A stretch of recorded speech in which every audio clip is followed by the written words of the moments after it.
Hi hello welcome to my channel. ಇನ್ನೂ ಯಾರೆಲ್ಲ ಈ ಚಾನಲ್ಗೆ ಸಬ್ಸ್ಕ್ರೈಬ್ ಆಗಿಲ್ಲ ದಯವಿಟ್ಟು ಈ ಕೂಡಲೇ ಸಬ್ಸ್ಕ್ರೈಬ್ ಆಗಿ.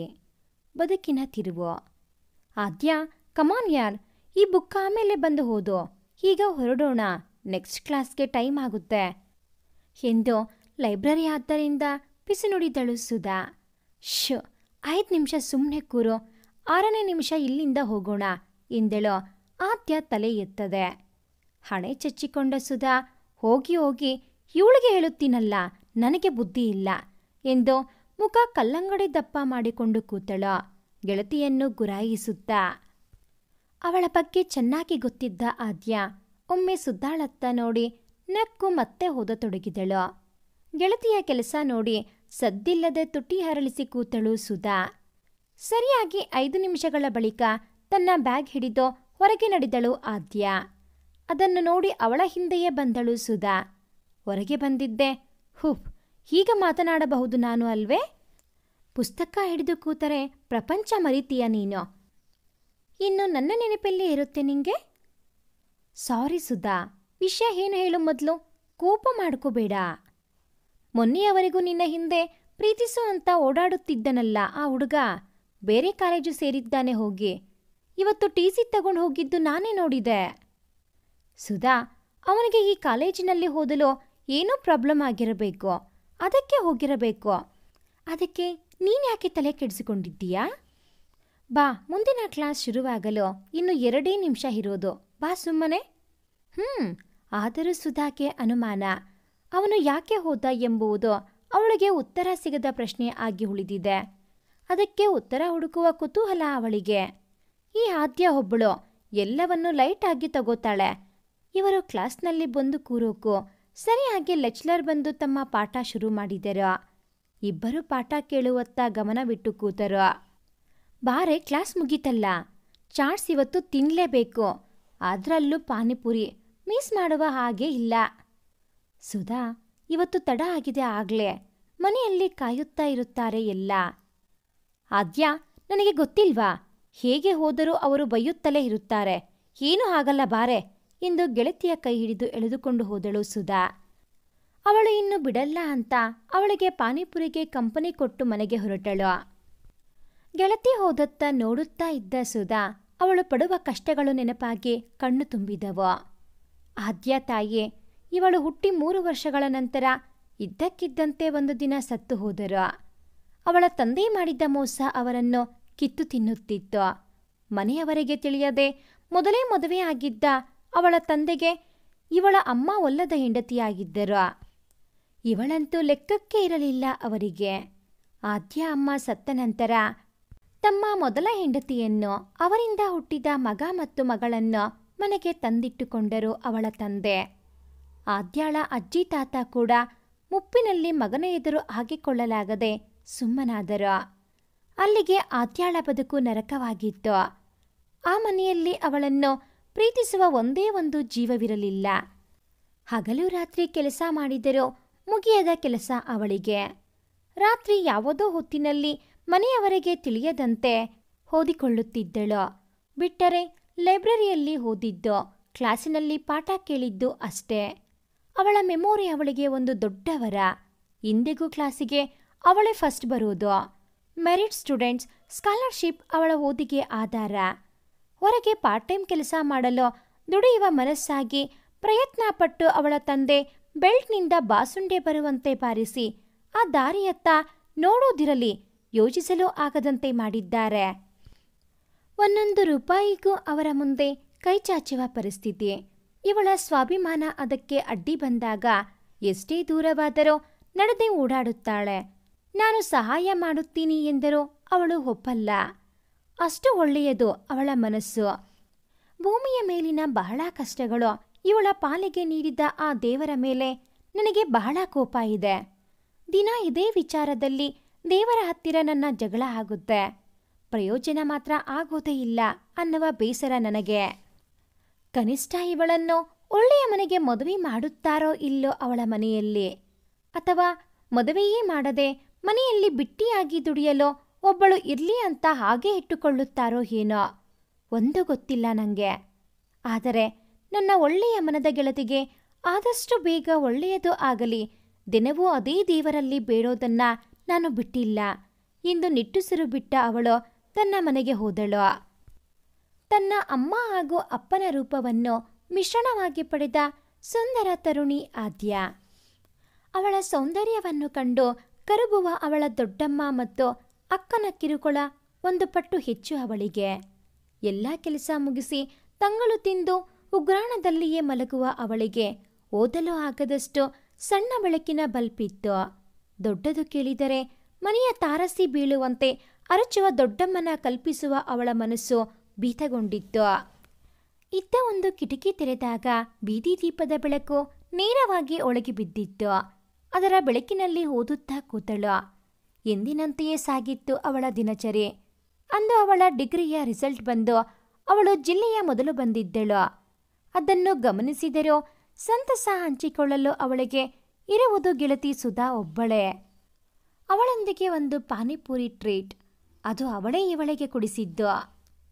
ಮುಂದಿನ ಓದಿಗೆ ಅಡ್ಮಿಷನ್ ಮಾಡಿಸಲು ಅಪ್ಪನ ಹತ್ತಿರ ಬಹಳ ಗೋಗೆರೆದು ಕೈಕಾಲು ಹಿಡಿದು ಒಪ್ಪಿಗೆ ಪಡೆದು ಅಡ್ಮಿಷನ್ ಪೇಪರ್ಗೆ ತನ್ನ ಅಪ್ಪನ ಸೈನ್ ಹಾಕಿಸಿಕೊಂಡು ಬಂದು ಅಡ್ಮಿಷನ್ ಆದ ಮೇಲೆ ಏನೋ ನೆಮ್ಮದಿ ಆಯಿತು ಅವಳಿಗೆ.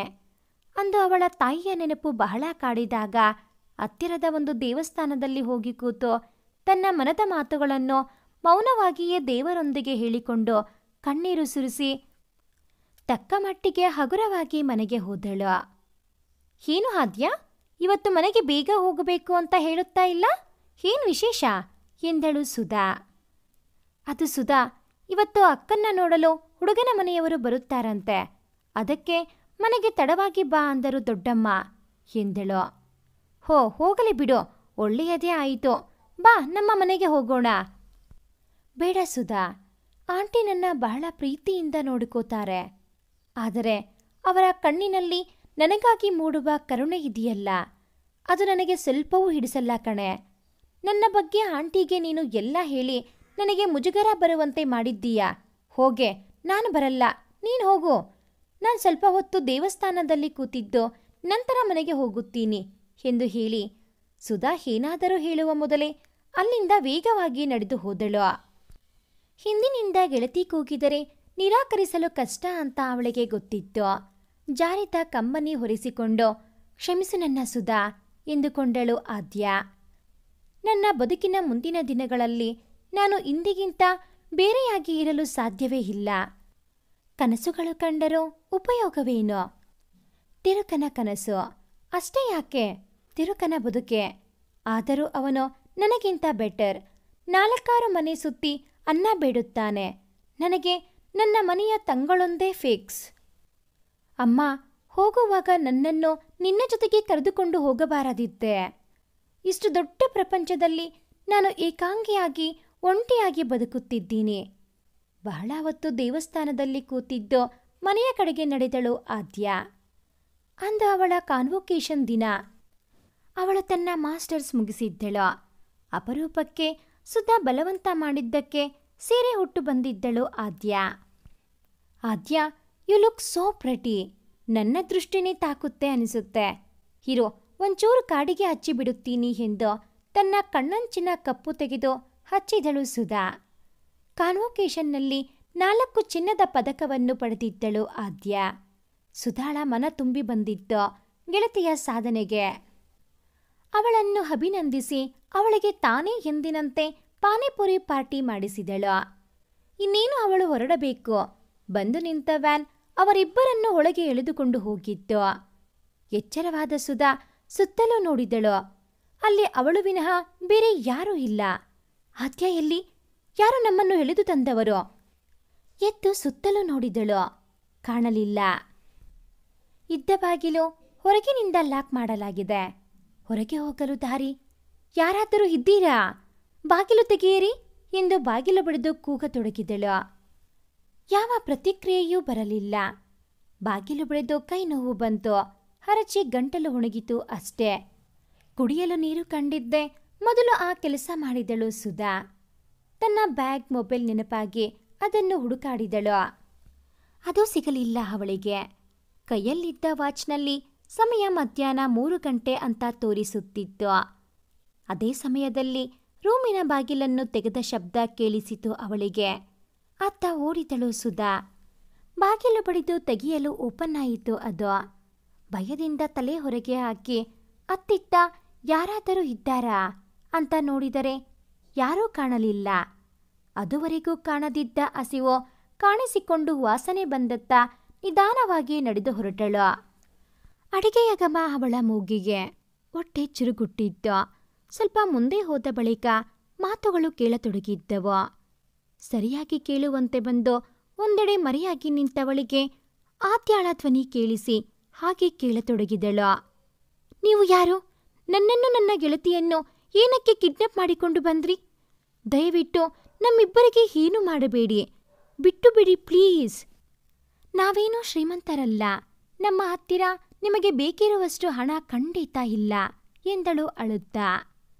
ಆದ್ಯ, ಡೋಂಟ್ ಕ್ರೈ, ಬಾ ಇಲ್ಲಿ ಕೂರು ಎಂದು ತನ್ನ ಎದುರಿಗಿದ್ದ ಸೋಫಾ ತೋರಿಸಿ ಕೂರಲು ಹೇಳಿದ ಅವನು. ಭಯ ಪಡುತ್ತಲೇ ಕೂತಳು ಆದ್ಯ. ಅವನತ್ತ ಅವಳದ್ದು ಭಯದ ನೋಟವೇ. ನೋಡು ಆದ್ಯ ಇದನ್ನು ಅಂತ ಒಂದು ಆಲ್ಬಮ್ ಅವಳ ಮುಂದಿಡಿದ ಅವನು. ಏನಿದು?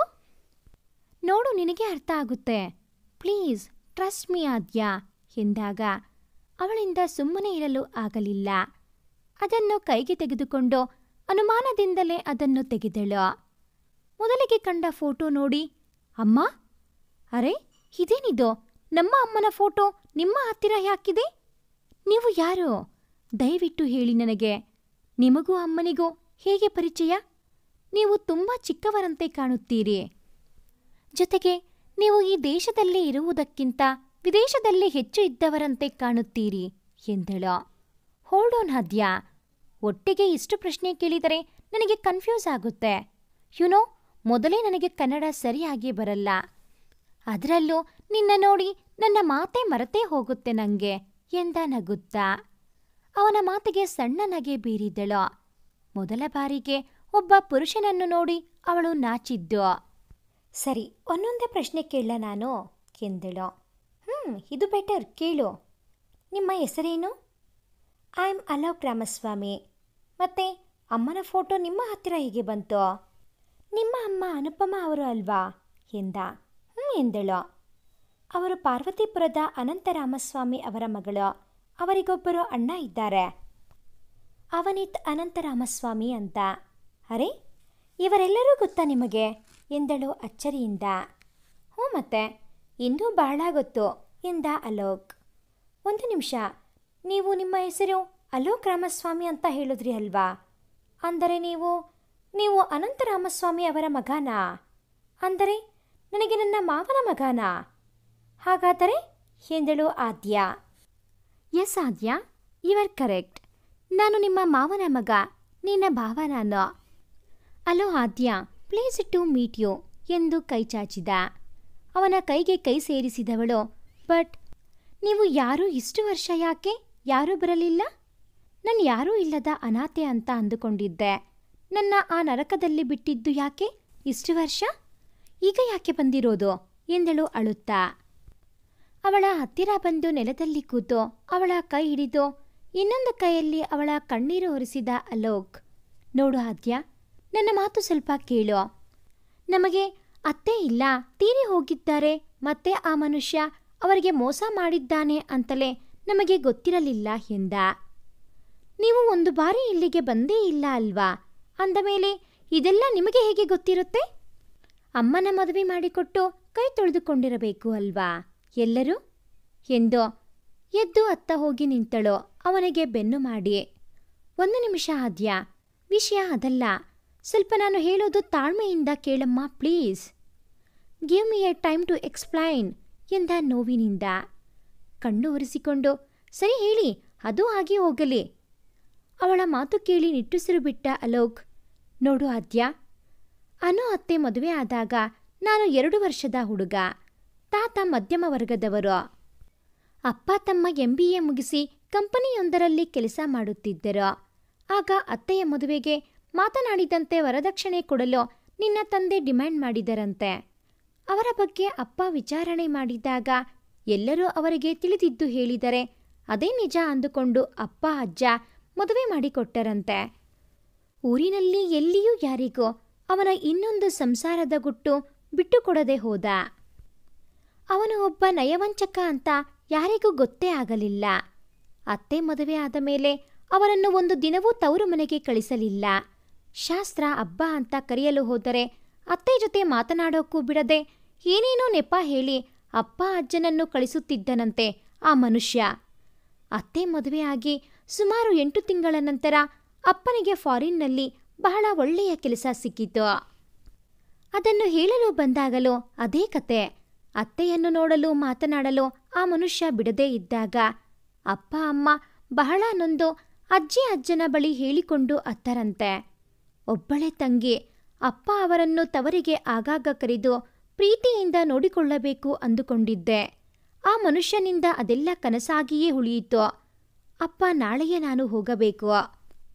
ಅಲ್ಲಿ ಉಳಿದುಕೊಳ್ಳಲು ವ್ಯವಸ್ಥೆ ಆದ ತಕ್ಷಣ ನಿಮ್ಮೆಲ್ಲರನ್ನೂ ಕರೆದುಕೊಂಡು ಹೋಗುತ್ತೀನಿ ಅಂತ ಹೇಳಿ ಹೋದರು. ಅಪ್ಪ 6 ತಿಂಗಳ ನಂತರ ಇವರೆಲ್ಲರನ್ನೂ ಕರೆಸಿಕೊಳ್ಳಲು ರೆಡಿಯಾದರು. ಆಗ ಅತ್ತೆಯನ್ನು ನೋಡಲು ಹೋದಾಗ ಕೂಡ ಅದೇ ಹಳೆಯ ರೀತಿ ನಡೆದಿದೆ.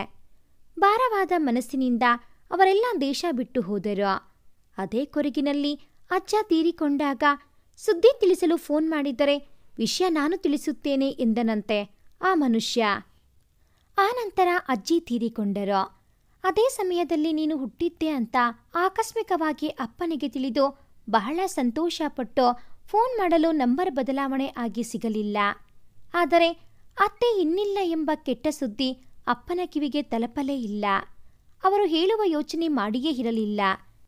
ನಾವು ಇಷ್ಟು ವರ್ಷಗಳು ನೀವಿಬ್ಬರೂ ಅದು ಹೇಗೋ ಸರಿ ಚೆನ್ನಾಗಿ ಇದ್ದೀರಂತೆಯೇ ಭಾವಿಸಿಕೊಂಡು ಇದ್ದೆವು. ಆದರೆ ಈಗ ಕೆಲವು ತಿಂಗಳುಗಳ ಹಿಂದೆ ಅಪ್ಪನಿಗೆ ಅವರ ಸ್ನೇಹಿತರು ಒಬ್ಬರು ಸಿಕ್ಕಿ ಅತ್ತೆಯ ವಿಷಯ, ನಿನ್ನ ವಿಷಯದಲ್ಲಿ ಈಗ ಅವರು ನಡೆದುಕೊಳ್ಳುವ ರೀತಿ ಎಲ್ಲವೂ ಹೇಳಿದರಂತೆ.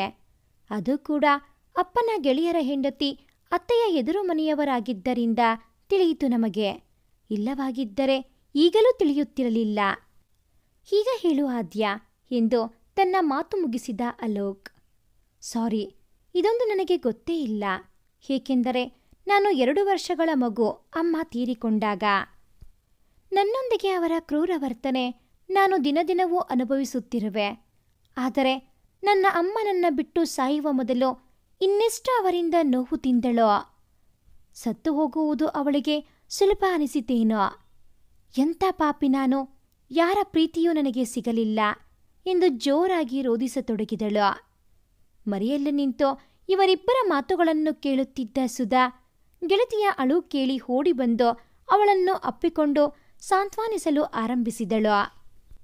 ಆದ್ಯ ಸಮಾಧಾನ ಆದ ಮೇಲೆ, ಇಬ್ಬರೂ ಬನ್ನಿ, ಮೊದಲು ಊಟ ಮಾಡೋಣ. ನನಗಂತೂ ಬಹಳ ಹಸಿವಾಗುತ್ತಿದೆ. ಕಮಾನ್ ಎಂದು ಕರೆದುಕೊಂಡು ಹೋದ ಅಲೋಕ್. ಊಟದ ನಂತರ, ನೋಡು ಆದ್ಯ, ಆ ಮನೆಯಲ್ಲಿ ನಿನ್ನ ಪ್ರೀತಿಯಿಂದ ನೋಡಿಕೊಳ್ಳುವವರೇ ಇಲ್ಲ ಅಲ್ವಾ ಎಂದು ಇನ್ನೇನೂ ಹೇಳುವವನಿದ್ದ. ಅವನಿಗೆ ಬಂದ ವಿಡಿಯೋ ಕಾಲ್ ಮಾತನ್ನು ತುಂಡರಿಸಿತ್ತು. ಅರೆ ಡ್ಯಾಡ್, ಮಮ್ಮ ಹೇಗಿದ್ದೀರಾ? ಚೆನ್ನಾಗಿ ಇದ್ದೀವಿ ಕಣೋ, ನೀನೇ ಹೇಗಿದ್ದೀಯಾ? ಅಲೋಕ್, ನನ್ನ ಸೊಸೆ ಸಿಕ್ಕಿದಳೇನೋ ಎಂದರು. ಡ್ಯಾಡ್, ನಾನು ಚೆನ್ನಾಗಿದ್ದೀನಿ.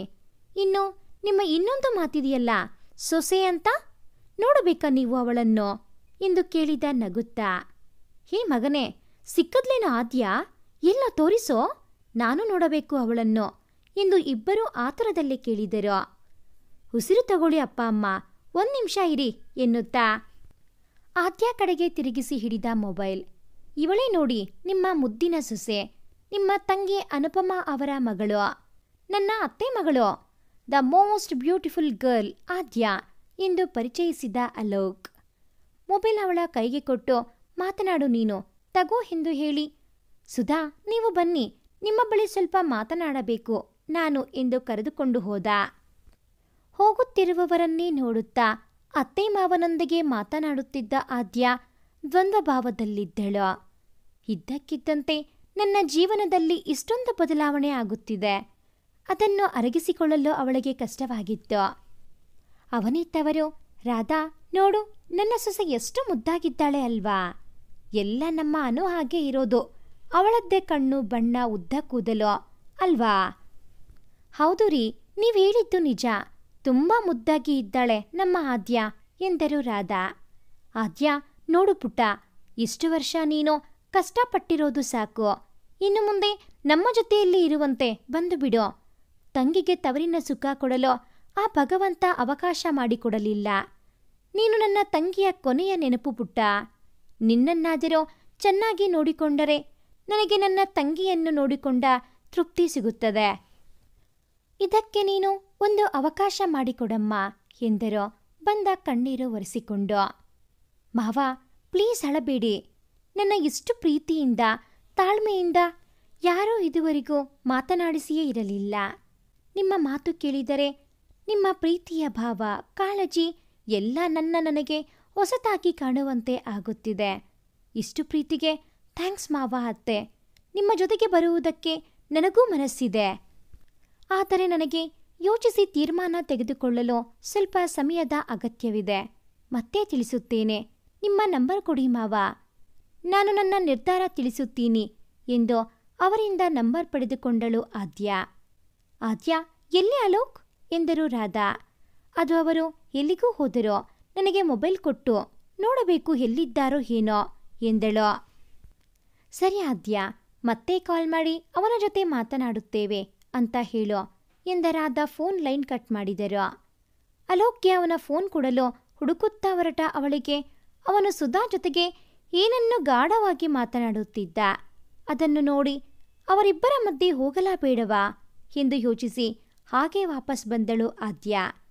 ಏನೋ ಯೋಚನೆಯಲ್ಲಿ ಮುಳುಗಿ ಹೋದಳು. ಬಂದ ಸುಧಾ ಮತ್ತು ಅಲೋಕ್ ಅವಳನ್ನು ನೋಡಿದಾಗ ಯಾವುದೋ ಯೋಚನೆಯಲ್ಲಿ ಎಂದು ಗಾಢವಾಗಿ ಲೀನವಾಗಿ ಹೋದವಳನ್ನು ಕೂಗಿ ಎಚ್ಚರಿಸಿದರು. ಹಾ, ಎಲ್ಲಿ ಕಳೆದು ಹೋಗಿದ್ದೀಯಾ ಆದ್ಯ ಎಂದ ಅಲೋಕ್. ಅದು ಏನಿಲ್ಲ, ತಗೊಳ್ಳಿ ನಿಮ್ಮ ಮೊಬೈಲ್ ಎಂದು ಕೊಟ್ಟು ನಾವು ಹೊರಡುತ್ತೀವಿ ಎಂದಳು. ಅರೆ ಆದ್ಯ, ಮಧ್ಯಾಹ್ನ ಆಗಿದೆ, ಊಟದ ಟೈಮ್ ಆಗಿದೆ. ಹಸಿವಾಗಿಲ್ವಾ ನಿನಗೆ? ಬನ್ನಿ ಇಬ್ಬರೂ ಊಟ ಮಾಡೋಣ ಮೊದಲು, ಆಮೇಲೆ ಏನಿದ್ದರೋ ಬೇರೆ ವಿಷಯ ಎಲ್ಲ ಎಂದು ಹೇಳಿ ಊಟಕ್ಕೆ ಕರೆದುಕೊಂಡು ಹೋದ ಅವನು. ಅಲೋಕ್ ಇಬ್ಬರಿಗೂ ಕೇಳಿ ಕೇಳಿ ಬಡಿಸಿದ. ಆಗೀಗ ಸುಧಾ ಮತ್ತು ಅಲೋಕ್ ಮಾತನಾಡಿದರೋ ಆದ್ಯ ಒಂದು ಮಾತೂ ಸಹ ಆಡದೆ ಮೌನವಾಗಿ ಉಂಡು ಎದ್ದು ಹೋದಳು. ಅವಳ ಈ ಮೌನ ಅಲೋಕ್ಗೆ ವಿಚಿತ್ರವಾಗಿ ಕಂಡಿತು. ಮಾತನಾಡಿಸಿದರೂ ಎಷ್ಟು ಬೇಕೋ ಅಷ್ಟೇ ಮಾತನಾಡುತ್ತಿದ್ದಳು. ಆದ್ಯ ಕೈ ತೊಳೆದು ಬಂದಾಗ ಸುಧಾ ಅಲೋಕ್ ಮಾತನಾಡುತ್ತಾ ನಗುತ್ತಿದ್ದರು. ಸ್ವಲ್ಪ ಹೊತ್ತು ನೋಡಿ ಆಗಷ್ಟೇ ಒಳಗೆ ಬಂದವಳಂತೆ, ಸುಧಾ, ನೀನದು ಆಗಿದ್ದರೆ ಹೊರಡೋಣ. ಇಲ್ಲ, ನೀನು ಇನ್ನೂ ಸ್ವಲ್ಪ ಹೊತ್ತು ಇರೋದಾದರೆ ಇರೋ, ನಾನು ಹೊರಡುತ್ತೀನಿ. ಆಂಟಿಗೆ ಒಂದು ಫೋನ್ ಮಾಡಿ ಹೇಳಿಬಿಡು. ಅಲೋಕ್ ಅವರೇ, ನಾನು ಹೊರಡುತ್ತೀನಿ ಎಂದವಳು ಅವರ ಉತ್ತರಕ್ಕೂ ಕಾಯದೆ ಅಲ್ಲಿಂದ ಬಿರಬಿರನೆ ನಡೆದು ಹೋದಳು. ಹೇ ಆದ್ಯ ಎಂದು ಸುಧಾ ಕೂಗಿದ್ದು ಅವಳಿಗೆ ಕೇಳಿದರೂ ಕೇಳದಂತೆ ಹೊರಟು ಹೋದಳು. ಅರೆ ಸುಧಾ ಅವರೇ, ಇದ್ದಕ್ಕಿದ್ದಂತೆ ಏನಾಯ್ತು ಇವಳಿಗೆ ಎಂದ ಅಲೋಕ್. ಆದ್ಯಾಳ ವರ್ತನೆ ಅವನಿಗೆ ಅರಿಯಲು ಕಷ್ಟವಾಗಿತ್ತು. ಏನಾಯ್ತು ಅಂತ ಗೊತ್ತಿಲ್ಲ ಸರ್ ನನಗೆ. ಬಹುಶಃ ಮನೆಯಲ್ಲಿ ತಡವಾಗಿದ್ದಕ್ಕೆ ಇವಳಿಗೆ ಬಯ್ಯಬಹುದು. ಜೊತೆಗೆ ಎಲ್ಲ ಕೆಲಸ ಅವಳೇ ಮಾಡಬೇಕು ಪಾಪ. ಅವಳು ಓದಿನಲ್ಲಿ ಇಂದು ಇಷ್ಟು ಹೆಸರು ಮಾಡಿದ್ದರೋ, 4 ಚಿನ್ನದ ಪದಕ ಪಡೆದಿದ್ದರೋ ಅವಳ ಮನೆಯವರಿಗೆ ಅದು ಕಸಕ್ಕೆ ಸಮಾನ. ಅದನ್ನು ಸೆಲೆಬ್ರೇಟ್ ಮಾಡುವುದು ಬಿಡಿ, ಮಾತುಗಳಲ್ಲಿ ಕೂಡ ಯಾರ ಬಳಿಯೂ ಹಂಚಿಕೊಳ್ಳಲು ಕೂಡ ಯಾರೂ ಇಲ್ಲವಲ್ಲ. ಸಡನ್ನಾಗಿ ನಾವಿಬ್ಬರೂ ಇಲ್ಲಿಗೆ ಬರುವ ಹಾಗೆ ಆಯಿತಲ್ಲ. ಛೆ ಎಂದು ಬೇಸರಪಟ್ಟಳು ಸುಧಾ. ಅವಳ ಮಾತುಗಳು ಕೇಳಿ ಅಲೋಕ್ ಬೇಸರದಿಂದ ಹಣೆ ತೀಡಿಕೊಂಡ. ಹಂಚಿಕೊಳ್ಳಲು ನನ್ನಿಂದ ಅವಳಿಗೆ ಅವಕಾಶ ಸಹ ಆಗಲಿಲ್ಲ ಎನಿಸಿತು. ಕನಿಷ್ಠ ಅವಳ ಕಾನ್ವೊಕೇಶನ್ನ ಖುಷಿ. ಮೊದಲೇ ಬಹಳ ನೊಂದವಳು ಅವಳು. ಈಗ ನನ್ನಿಂದ ಮತ್ತೆ ನೋವಾಯಿತು ಅವಳಿಗೆ. ಅವಳಲ್ಲಿ ಕ್ಷಮೆ ಕೇಳಬೇಕು ನಾನು ಎಂದುಕೊಂಡ. ಫೋನ್ ಮಾಡೋಣ ಎಂದರೆ ಅವಳ ನಂಬರ್ ಇಲ್ಲ ಅವನ ಹತ್ತಿರ. ಸುಧಾ ಅವಳ ನಂಬರ್ ಕೊಡಿ ನನಗೆ ಎಂದ. ಅವನ ಮಾತು ಕೇಳಿ ನಕ್ಕಳು ಸುಧಾ. ಹೇಗೆ ನೀವು ನಗುತ್ತಿದ್ದೀರಾ? ದರ್ I asked you anything wrong ಎಂದ. ಇಲ್ಲ ಸರ್, ನಿಮ್ಮ ಪ್ರಶ್ನೆ ಸರಿಯಾಗಿಯೇ ಇತ್ತು. ಆದರೆ ಅವಳ ಹತ್ತಿರ ಮೊಬೈಲ್ ಇಲ್ಲವಲ್ಲ, ನಂಬರ್ ಹೇಗೆ ಕೊಡೋದು ನಾನು ಎಂದಳು. ಹೋ ಗಾಡ್, ಅವರು ಆದ್ಯಾಳನ್ನು ಎಷ್ಟು ಮಿಸ್ಯೂಸ್ ಮಾಡುತ್ತಿದ್ದಾರೆ. ಇನ್ನೂ ಹಾಗೆ ಅವಳನ್ನು ಬಿಡಲ್ಲ ನಾನು. ಸುಧಾ, ಹೇಗಾದರೂ ಸರಿ, ನೀವು ಅವಳನ್ನು ನನ್ನ ಜೊತೆ ಹೊರಡುವುದಕ್ಕೆ ಒಪ್ಪಿಸಿ. ಅಮ್ಮ ಅಪ್ಪ ಅದೇ ಹೇಳಿದ್ದಾರೆ ಅವಳ ಹತ್ತಿರ.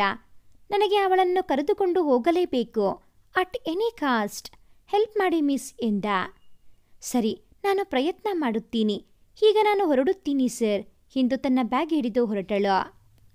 ಅಲೋಕ್ ಮನೆಯಿಂದ ಹೊರಟ ಆದ್ಯಾಳಿಗೆ ಏನೋ ತುಗುಡ, ಅಶಾಂತಿ, ನೋವು, ಅಸಮಾಧಾನ. ಯಾವ ಭಾವನೆ ತನ್ನನ್ನು ಬಾಧಿಸುತ್ತಿದೆ ಅಂತಲೇ ಅವಳಿಗೆ ತಿಳಿಯದೆ ಭಾವಾವೇಶ ಉಕ್ಕೇರಿದಂತಾಗಿ ಕಣ್ಣೀರು ಹೊರಗೆ ಬಂದಿತ್ತು. ಹೊರೆಸಿಕೊಳ್ಳುತ್ತಲೇ ಮನೆ ಸೇರಿದ್ದಳು. ಎಲ್ಲ ಕೆಲಸ ಮುಗಿಸಿ ಮನೆಯವರ ಬೈಗುಳಕ್ಕೆ ಕಿವುಡಿಯಾಗಿ ಕೆಲಸ ಮುಗಿಸಿ ಮಲಗಲು ಬಂದವಳಿಗೆ ಮಾವ ಹೇಳಿದ ಹಾಗೆ ಅವರ ಹತ್ತಿರ ಹೋಗಿಬಿಡಲೆ. ನನಗೂ ನನ್ನವರ ಪ್ರೀತಿ ಕಾಳಜಿ ಬೇಡ್ವಾ? ಎಷ್ಟು ದಿನ ಇಲ್ಲಿದ್ದು ಇವರ ಚಾಕರಿ ಮಾಡಬೇಕು? ನನಗೆ ನನ್ನ ಕುಟುಂಬ ಅಂತ ಒಂದು ಬೇಡವೇ? ಗಂಡ ಮಕ್ಕಳು ಅಂತ ಕಂಡ ಕನಸು ನನಸಾಗುವುದು ಬೇಡವೇ? ಇಲ್ಲಿದ್ದರೆ ಅದ್ಯಾವುದೂ ಆಗುವುದಿಲ್ಲ. ಇವರ್ಯಾರೂ ನನ್ನ ಬಗ್ಗೆ ಯೋಚಿಸುವುದಿಲ್ಲ, ಅದಂತೂ ಗ್ಯಾರಂಟಿ. ಅಮ್ಮನ ಆಶೀರ್ವಾದವೇ ಇರಬೇಕು. ಇಷ್ಟು ವರ್ಷಗಳ ನಂತರ ಮತ್ತೊಂದು ಅವಕಾಶ ಸಿಕ್ಕಿದೆ ಮಾವನ ರೂಪದಲ್ಲಿ. ಬದುಕನ್ನು ಹೊಸದಾಗಿ ಕಟ್ಟಿಕೊಳ್ಳಲು ಸುವರ್ಣ ಅವಕಾಶ ಸಿಕ್ಕಿದೆ. ಇದನ್ನು ಬಿಡಬಾರದು. ಅದೂ ಅಲ್ಲದೆ ಅವರು ನನ್ನ ತಾಯಿಯ ತವರಿನವರು. ಅವರಿಂದ ಮಾತ್ರ ನಾನು ಇನ್ನೂ ಕಾಣದ ಪ್ರೀತಿ ಮಮತೆ ಪಡೆಯಲು ಸಾಧ್ಯ. ಎಷ್ಟೇ ಆಗಲಿ ನನ್ನ ತಾಯಿಯ ತವರಲ್ವಾ? ಅವರ ಪ್ರೀತಿಯನ್ನು ಪಡೆಯುವುದು ನನ್ನ ಹಕ್ಕಲ್ವಾ ಎಂದು ಅವಳ ಒಂದು ಮನ ತರ್ಕಿಸಿದರೆ, ಇನ್ನೊಂದು ಮನ ಅಲೋಕ್ ಹಾಗೂ ಸುಧಾರ ಸಾಮೀಪ್ಯವನ್ನು ನೆನೆದು ಏಕೋ ಅವಳ ಮನಸ್ಸು ಕಹಿಯಾಗಿತ್ತು. ಬೆಳಗಿನ ತನಕವೂ ನಿದ್ದೆ ಮಾಡದೆ ಯೋಚಿಸಿ ಕಳೆದವಳು ಕಡೆಗೂ ಒಂದು ತೀರ್ಮಾನಕ್ಕೆ ಬಂದಿದ್ದಳು. ಅತ್ತ ಆದ್ಯ ಹೋದ ಮೇಲೆ ಅಲೋಕ್ ಅವಳ ವರ್ತನೆಯ ಬಗ್ಗೆಯೇ ಚಿಂತನೆ ನಡೆಸಿದ್ದ. ಬಹಳ ಬಾರಿ ಮತ್ತೆ ಮತ್ತೆ ಮೆಲುಕು ಹಾಕಿದವನಿಗೆ ಅವಳ ವರ್ತನೆಯ ಕಾರಣ ಹೊಳೆದಿತ್ತು. ಅತ್ತೆ ಮಗಳೇ, ಆದಷ್ಟು ಬೇಗ ಯೋಚಿಸಿ ನನ್ನ ಜೊತೆ ಬರುವ ಗಟ್ಟಿ ನಿರ್ಧಾರ ಮಾಡಿ ಬಂದು ಬಿಡು. ನಿನ್ನ ನೆಮ್ಮದಿಯ ಜೀವನ ನಿನ್ನ ಕೈ ಹಿಡಿಯಲು ಸಿದ್ಧವಾಗಿ ನಿಂತಿದೆ. ನಿನ್ನ ಬಾಚಿ ತಬ್ಬಲು ಎಂದುಕೊಂಡವನು ತನ್ನ ಕೈಯಲ್ಲಿದ್ದ ಆತ್ಯಾಳ 4 ಚಿನ್ನದ ಪದಕಗಳನ್ನು ನೋಡಿ, ಬಹಳ ಬ್ರಿಲಿಯಂಟ್ ಕಣೆ ನೀನು. ನಿನ್ನ ಟ್ಯಾಲೆಂಟ್ ನಾನು ಪ್ರಪಂಚ ಗುರುತಿಸುವಂತೆ ಮಾಡುತ್ತೀನಿ. ನೀನು ಮನಸ್ಸು ಮಾಡು ಸಾಕು. ರಾತ್ರಿ ತಡವಾಗಿ ಮಲಗಿದ್ದ ಅಲೋಕ್ಗೆ ಇನ್ನೂ ಸಕ್ಕರೆಯ ನಿದ್ದೆ. ಅದೇ ಸಮಯಕ್ಕೆ ಯಾರೋ ಬಂದರು ಸರ್ ಎಂದು ಆಳು ಹೇಳಿ ಹೋದಾಗ, ಇಷ್ಟು ಬೆಳಗ್ಗೆ ಯಾರದು ಬಂದಿರೋದು? ಛೆ, ಸುಖವಾಗಿ ಮಲಗಲೂ ಬಿಡಲ್ಲವಲ್ಲ ಎಂದು ಗೊಣಗುತ್ತಾ ಬಂದವನು ತನ್ನ ಎದುರು ಕಂಡ ವ್ಯಕ್ತಿಯನ್ನು ನೋಡಿ, ಅವರೇನಾ ಎಂದು ಮತ್ತೊಮ್ಮೆ ಕಣ್ಣು ಉಜ್ಜಿಕೊಂಡು ನೋಡಿದ. ಆದ್ಯ ಎಂದು ಓಡಿ ಬಂದವನು ಅವಳ ಹತ್ತಿರ ನಿಂತು, ನೀನು ನಿಜವಾಗಿಯೂ ಬಂದಿದ್ದೀಯಾ ಅಥವಾ ಹ್ಯಾಮ್ ಐ ಡ್ರೀಮಿಂಗ್ ಎಂದ. ಕನಸಲ್ಲ, ನಿಜವಾಗಿಯೂ ಬಂದಿದ್ದೀನಿ. ಸುಧಾಗೂ ವಿಷಯ ತಿಳಿಸಿ ಹೇಳಿದ್ದೀನಿ. ನಾವು ಆದಷ್ಟು ಬೇಗ ಮಾವನ ಹತ್ತಿರ ಹೋಗೋಣ. ಮನೆಯಲ್ಲಿ ನಾನು ಕೇವಲ ಅಜ್ಜಿಗೆ ವಿಷಯ ತಿಳಿಸಿ ಬಂದಿದ್ದೀನಿ. ಉಳಿದವರಿಗೆ ವಿಷಯ ತಿಳಿಯುವ ಮೊದಲೇ ಹೊರಟು ಹೋಗೋಣ ನಾವು, ಪ್ಲೀಸ್ ಎಂದಳು. Okay, calm down. ನೀನು ನಿನ್ನ ಮುಖ್ಯವಾದ ಎಲ್ಲ ವಸ್ತುಗಳನ್ನು ತೆಗೆದುಕೊಂಡು ಬಂದಿದ್ದೀಯಾ ತಾನೇ? ನಿನ್ನ ಸರ್ಟಿಫಿಕೇಟ್ಸ್, ಆಧಾರ್ ಅಂಡ್ ಆಲ್ ಇಂದ. ಎಲ್ಲ ತಂದಿದ್ದೀನಿ ಎಂದಳು ಆದ್ಯ. ಸರಿ, ನಿನ್ನ ಆಧಾರ್ ಕೊಡು. ನೆಕ್ಸ್ಟ್ ಯಾವ ಫ್ಲೈಟ್ ಇದೆಯೋ ಅದರಲ್ಲಿ ಬುಕ್ ಮಾಡುತ್ತೀನಿ ಎಂದ ಅಲೋಕ್. ಗಡಿಬಿಡಿಯಲ್ಲಿ ತನ್ನ ಲಗೇಜ್ ಪ್ಯಾಕ್ ಮಾಡುತ್ತಲೇ ಟಿಕೆಟ್ ಬುಕ್ ಮಾಡಲು ತನ್ನ ಮ್ಯಾನೇಜರ್ಗೆ ಹೇಳಿದ. ತಾನು ರೆಡಿಯಾಗಿ ಬಂದವ, ಬಾ ತಿಂಡಿ ತಿಂದು ಬಿಡೋಣ, ಇನ್ನು 3 ಗಂಟೆಯಲ್ಲಿ ನಮ್ಮ ಫ್ಲೈಟ್ ಇದೆ ಎಂದು ಅವಸರಿಸಿ ಇಬ್ಬರೂ ತಿಂಡಿ ತಿಂದು ಹೊರಟರು ಏರ್ಪೋರ್ಟ್ಗೆ. ಸರಿಯಾದ ಸಮಯಕ್ಕೆ ವಿಮಾನವೇರಿದ್ದರು ಇಬ್ಬರು. ಅಪ್ಪ ಅಮ್ಮನಿಗೆ ತಾವಿಬ್ಬರು ಬರುತ್ತಿರುವುದು ತಿಳಿಸಿ ಅವಳಿಗೆ ಉಳಿಯಲು ಬೇಕಾದ ವ್ಯವಸ್ಥೆ ಮಾಡಲು ಹೇಳಿದ. ಯಾರೋ ಅವನ ತೋಳು ಬಳಸಿ ಹಿಡಿದಂತೆ ಅನಿಸಿತು. ನೋಡಿದರೆ ಆದ್ಯ. ಏನಾಯ್ತು ಎಂದ. ಅದು ಮೊದಲ ಬಾರಿ ನಾನು ವಿಮಾನ ಏರಿರುವುದು. ಭಯ ಆಗುತ್ತಿದೆ ನನಗೆ. ಅದಕ್ಕೆ ನಿಮ್ಮನ್ನ ಹಿಡಿದುಕೊಂಡೆ. ಸಾರಿ ಎಂದಳು ಹಿಂಜರಿಕೆಯಿಂದ. ಅವನು ತನ್ನ ಬಗ್ಗೆ ಏನೆಂದುಕೊಂಡನೋ ಏನೋ ಎಂಬ ಸಣ್ಣ ಮುಜುಗರ ಬೇರೆ ಅವಳಿಗೆ. ನೋ ಆದ್ಯ, ಏನೂ ಆಗಲ್ಲ, ಭಯ ಪಡಬೇಡ. ಎಷ್ಟೇ ಅನುಭವ ಇದ್ದರೂ ಭಯ ಸ್ವಲ್ಪ ಇದ್ದೇ ಇರುತ್ತೆ. ಗುಟ್ಟು ಹೇಳ, ನನಗೂ ಸ್ವಲ್ಪ ಭಯ ಆಗುತ್ತೆ ಗೊತ್ತಾ ಎಂದ. ಒಟ್ಟಿನಲ್ಲಿ ಅವಳಿಗೆ ಆಗುತ್ತಿದ್ದ ಭಯ ಹಾಗೂ ಮುಜುಗರ ದೂರ ಮಾಡಬೇಕಿತ್ತು ಅವನಿಗೆ. ಹೌದಾ ಎಂದು ಅಚ್ಚರಿ ತುಂಬಿದ ಮುಖದಿಂದ ಅವನತ್ತ ನೋಡಿದಳು ಆದ್ಯ. ಅವಳ ಮುದ್ದು ಮುಖ, ಮುದ್ದು ಮಾತಿಗೆ ಅರಿಯದೆ ಮರಳಾಗುತ್ತಿದ್ದ ಅಲೋಕ್ ಹೂ ಎಂದ. ಇವರ ಮಾತಿನಲ್ಲಿ ವಿಮಾನ ಗಾಳಿಯಲ್ಲಿ ಹಾರಿತ್ತು. ಮೋಡಗಳ ನಡುವೆ ಹೋಗುತ್ತಿತ್ತು. ತಲುಪಬೇಕಿದ್ದ ದೇಶ ತಲುಪಿದರು. ಅವಳನ್ನು ಬಂದ ತಮ್ಮದೇ ಕಾರಿನಲ್ಲಿ ಮನೆಗೆ ಕರೆದುಕೊಂಡು ಹೊರಟ. ದಾರಿಯಲ್ಲಿ ಊರಿನ ಪರಿಚಯ ಮಾಡಿಕೊಡುತ್ತಿದ್ದ. ಅವಳಿಗೆ ಊರನ್ನು ಪರಿಚಯಿಸುವಾಗ ಏನೋ ಹುಮ್ಮಸ್ಸು ಅವನಲ್ಲಿ. ಬಹಳ ದೊಡ್ಡ ವಿಲ್ಲಾ ಮುಂದೆ ಬಂದು ಕಾರು ನಿಂತಿತು. ಮನೆಯ ಮುಂದೆ ಇನ್ನೂ 10 ಕಾರುಗಳು ನಿಂತಿದ್ದವು. ಅವುಗಳತ್ತ ಅಚ್ಚರಿಯ ನೋಟ ಬೀರಿದವಳನ್ನು ಅರಿತಂತೆ ಅವೆಲ್ಲವೂ ನಮ್ಮ ಕಾರುಗಳೇ ಎಂದು ಹೇಳಿ ಅವಳನ್ನು ಮತ್ತಷ್ಟು ಅಚ್ಚರಿಪಡಿಸಿದ್ದ. ಇಂತಹ ಸಿರಿವಂತಿಕೆ ಅವಳಲ್ಲಿ ಭಯ ಮೂಡಿಸಿತ್ತು. ಅವನ ಕೈ ಹಿಡಿದುಕೊಂಡಳು. ನಡುಗುವ ಅವಳ ಕೈಯನ್ನು ತನ್ನ ಕೈಯಲ್ಲಿ ಹಿಡಿದು ಅದುಮಿ, ಹೆದರಬೇಡ ಆದ್ಯ, ಬಾ, ನಾನಿದ್ದೀನಲ್ಲ ನಿನ್ನ ಜೊತೆಯಲ್ಲಿ ಎಂದು ಕರೆದುಕೊಂಡು ಹೋದ ಒಳಗೆ. ಅತ್ತೆ ಮಾವನ ಆದರ, ಪ್ರೀತಿ, ಆತ್ಮೀಯತೆ ಮತ್ತು ಅಲೋಕ್ನ ಕಾಳಜಿಯಲ್ಲಿ ಆ ವಾತಾವರಣಕ್ಕೆ ಕ್ರಮೇಣ ಹೊಂದಿಕೊಂಡಳು. ಅವಳು ಅವರ ಮನೆಗೆ ಬಂದು ವರ್ಷ ಕಳೆದು ಹೋಗಿತ್ತು. ಅಲೋಕ್ ಒಂದು ದಿನ ಅವಳಲ್ಲಿ ತನ್ನ ಪ್ರೀತಿಯನ್ನು ಹೇಳಿಕೊಂಡ. ಆದರೆ ನೀವು ಸೂ ಎಂದವಳ ಮಾತು ನಿಲ್ಲಿಸುವಂತೆ ಕೈ ತೋರಿಸಿ, ನಾನು ಈ ಆದ್ಯಾಳನ್ನು ಮಾತ್ರ ಪ್ರೀತಿಸಿರುವುದು, ಮತ್ತೆ ಮುಂದೆ ಪ್ರೀತಿಸುವುದು ಕೂಡ. ಅಂದು ನಾನು ಭಾರತಕ್ಕೆ ಬಂದಾಗ ನೆನಪು ಮಾಡಿಕೊ, ನಿನ್ನ ಕೋಪ, ದುನ್ಮಾನ, ಅಸಮಾಧಾನ ಎಲ್ಲವನ್ನೂ. ಬಹಳ ಯೋಚಿಸಿದ ನಂತರ ನನಗೆ ಅಂದೇ ರಾತ್ರಿ ಉತ್ತರ ಸಿಕ್ಕಿತ್ತು ಕಣೆ, ಗೊತ್ತಾ? That's you love me so much ಅಂತ. ಆದರೆ ನೀನಾಗೆ ಹೇಳಲಿ ಅಂತ ಇಷ್ಟು ದಿನ ಕಾದ ಮೇಲೆ ನೀನು ಹೇಳಲ್ಲ ಅಂತ ಗೊತ್ತಾಯಿತು. ಅದಕ್ಕೆ ಇವತ್ತು ನಾನೇ ನಿನಗೆ ಪ್ರಪೋಸ್ ಮಾಡಿದೆ. ಈಗ ಹೇಳು Adya, do you love me ಎಂದ. Yes I do, I love you ಎಂದಳು. ಆದ್ಯ ಕಣ್ಣಲ್ಲಿ ಸಂತಸದ ನೀರು ಚಿಮ್ಮಿದವು. ಅವಳನ್ನು ಗಟ್ಟಿಯಾಗಿ ಅಪ್ಪಿಕೊಂಡ ಅಲೋಕ್. ಅಪ್ಪ ಅಮ್ಮ ಆದಷ್ಟು ಬೇಗ ನಮ್ಮ ಮದುವೆ ಮಾಡಬೇಕು ಅಂತ ಇದ್ದಾರೆ. ಆಗಲೇ ಮದುವೆಗೆ ಮುಹೂರ್ತ ಕೂಡ ಫಿಕ್ಸ್ ಮಾಡಿದ್ದಾರೆ. ಆಗೋಣ ಅಲ್ವಾ ಮದುವೆ? ಸೇ ಎಸ್ ಆದ್ಯ ಎಂದ. ಎಸ್ ಎಂದಳು. ಅವನ ತೋಳಿನಲ್ಲಿ ಹುದುಗಿ ಹೋದಳು.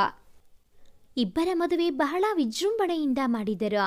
ಮದುವೆಗೆ ಸುಧಾ ತನ್ನ ತಂದೆ ತಾಯಿಯೊಂದಿಗೆ ಬಂದು ಆರೈಸಿ ತನ್ನ ಮದುವೆಯ ಪತ್ರಿಕೆ ಕೊಟ್ಟು ಬರಲೇಬೇಕು ಎಂದು ಕರೆದು ಹೋದಳು.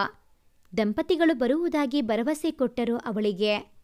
ಮೊದಲನೆಯ ರಾತ್ರಿ ಮಧುರವಾಗಿತ್ತು ಆದ್ಯ ಮತ್ತು ಅಲೋಕ್ ಅವರ ಪಾಲಿಗೆ. ತನ್ನ ಪ್ರೀತಿಯನ್ನು ಪ್ರಿಯ ಪತ್ನಿಯಾಗಿ ಪಡೆದ ಅವನು ಪ್ರಪಂಚದಲ್ಲಿ ತಾನೇ ಬಹಳ ಅದೃಷ್ಟವಂತ ಎಂದು ಬೀಗಿದ್ದ. ಆದ್ಯ ಕೂಡ ಇದಕ್ಕೆ ಹೊರತಾಗಿರಲಿಲ್ಲ. ತಾಯಿಯ ತವರು ಈಗ ಶಾಶ್ವತವಾಗಿ ಅವಳದಾಗಿತ್ತು. ಅದುವರೆಗೂ ಕೆಲಸ ಮಾಡಿ ಕೈಗೆರೆಗಳನ್ನು ಸವಿಸಿದ್ದ ಅವಳ ಕೈಗಳು ಈಗ ತಮ್ಮ ಒರಟುತನವನ್ನು ಕಳೆದುಕೊಂಡು ಅತ್ತಿಯಷ್ಟೇ ಮೆದುವಾಗಿದ್ದವು. ಎಲ್ಲರೂ ಅವಳನ್ನು ಯುವರಾಣಿಯಂತೆ ನೋಡಿಕೊಳ್ಳುತ್ತಿದ್ದರು. ಸುಧಾ ಮದುವೆಗೆ ಹೋಗಲು ತಯಾರಿ ಮಾಡಿಕೊಳ್ಳುವಾಗಲೇ ತಲೆ ಸುತ್ತು ಬಂದು ಬಿದ್ದಳು ಆದ್ಯ. ಅವಳು ಎಚ್ಚರವಾದಾಗ ಅವಳ ಒಡಲು ಚಿಗುರಿದ್ದ ಸಿಹಿ ಸುದ್ದಿ ಸಿಕ್ಕಿತ್ತು. ಮನೆಯವರ ಸಂಭ್ರಮ ಮುಗಿಲೆತ್ತರಕ್ಕೆ ಹೇರಿತ್ತು. ಸುಧಾಗೆ ಮದುವೆಗೆ ಬರಲಾಗದ ಕಾರಣ ಹೇಳಿ ವಿಶ್ ಮಾಡಿ ಅವಳಿಗೆ ಗಿಫ್ಟ್ ತಲುಪುವಂತೆ ಮಾಡಿದ್ದರು.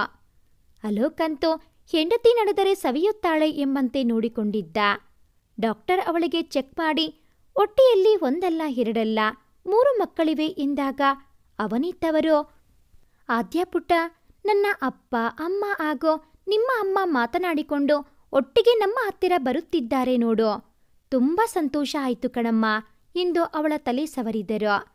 ಸಮಯ ಕಳೆದು ನವಮಾಸ ನಡೆದಿತ್ತು. ಅದ್ದೂರಿಯಾಗಿ ಶ್ರೀಮಂತ ಮಾಡಿದರು. ಚೊಚ್ಚಲ ಬಸರಿ ಜೊತೆಗೆ 3 ಮಕ್ಕಳು ಬೇರೆ ಅವಳ ಒಡಲಲ್ಲಿ. ಹೇಳು ತುಂಬಿದ ನಂತರ ಅವಳ ಹೊಟ್ಟೆಯ ಗಾತ್ರ ಬಹಳ ದೊಡ್ಡದಾಗುತ್ತಿತ್ತು. ಡಾಕ್ಟರ್ ಹೇಳಿದ ಸಮಯಕ್ಕೆ ಸರಿಯಾಗಿ ಆಸ್ಪತ್ರೆಗೆ ತಂದು ಸೇರಿಸಿದರು. ಅವಳು ಸುರಕ್ಷಿತವಾಗಿ ಹೊರಬರುವುದನ್ನೇ ಕಾಯುತ್ತಾ ಹೋಟೆಯತ್ತ ಕಣ್ಣು ಕೀಳಿಸಿ ಕೂತಿದ್ದನವ ಇಂಚು ಅಲುಗಾಡದೆ. ಸ್ವಲ್ಪ ಸಮಯದ ನಂತರ ಆದ್ಯಾಳ ಜೋರಾದ ಧ್ವನಿ ಕೇಳಿ ಅವರಿಬ್ಬರೂ ಅದುರು ಬಿದ್ದರು. ಏನಾಯ್ತು ಎಂದರು. ಆದ್ಯ ಹೇಗಿದ್ದಾಳೆ? ಅವಳು ಅಷ್ಟು ಜೋರಾಗಿ ಕಿರಿಚಿದ್ದು ಯಾಕೆ ಎಂದು ಪ್ರಶ್ನಿಸಿದ ಅವನು. ಹಿಂದೆಯೇ ಹೊರಬಂದ ಡಾಕ್ಟರ್, 3 ಮಕ್ಕಳು ಬಹಳ ಆರೋಗ್ಯವಾಗಿ ಇದ್ದಾರೆ. ಮೊದಲು ಮಗ ಹುಟ್ಟಿದ್ದಾನೆ, ನಂತರ ಇವಳು ಹುಟ್ಟಿದ್ದಾರೆ ಎಂದಾಗ, ಅಪ್ಪ ಅಮ್ಮ, ಅಜ್ಜಿ ತಾತ ಅತ್ತೆ ಮತ್ತೆ ಹುಟ್ಟಿ ಬಂದಿದ್ದಾರೆ ಎಂದ ಸಂತಸದಿಂದ. ಹೆಂಡತಿಯ ಬಳಿ ಬಂದು ಅವಳ ಹಣೆಗೆ ಪ್ರೀತಿಯಿಂದ ಮುತ್ತಿಟ್ಟು, ಥ್ಯಾಂಕ್ ಯು ಕಣೆ ಆದ್ಯ. ನೀನು ಪಕ್ಕದಲ್ಲಿ ನೋಡು, ನಮಗೆ 3 ಮಕ್ಕಳು, 1 ಗಂಡು 2 ಹೆಣ್ಣು ಮಕ್ಕಳು ಎಂದು ಅವಳ ಕೈಯಲ್ಲಿ ತನ್ನ ಕೈ ಇಟ್ಟಿದ್ದ ಅಲೋಕ್. 5ನೇ ದಿನ ಮಕ್ಕಳ ನಾಮಕರಣ ಶಾಸ್ತ್ರ ಮಾಡಿದರು.